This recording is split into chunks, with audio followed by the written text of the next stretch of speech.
Makasika ny famatsiana herinaratra indray kosa tsy maintsy apetraka ny fanaraha-maso entina makasika indrindra ny solika izay lanin'ireo miliny orinasa JIRAMA amin'ny fampiodonana herinaratra ho an'ny eto Madagasikara. Tsy maintsy araha-maso akaiky izany, io moa no isan'ny tapaka atao anatin'ny fivoriana izay natrehan'ireo tompon'andraikitra samihafa makasika izay famatsiana ny herinaratra izay.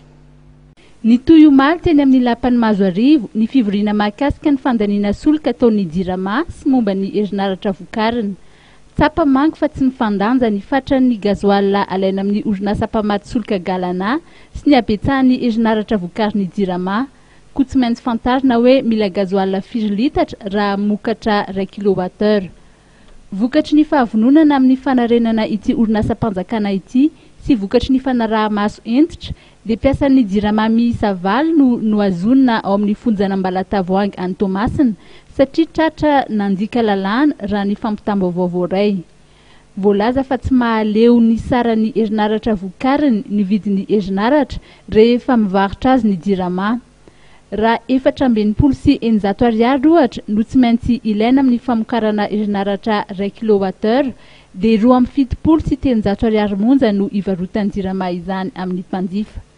Tsy maintsy misy ny ezaka atao raha te ampiatra ny tena sara ny marina na ilay antsoina hoe vérité des prix na dia tsy nisy fanitsina ny saram-bidy ajustement tarifaire azy nanomboka ny taona 2010.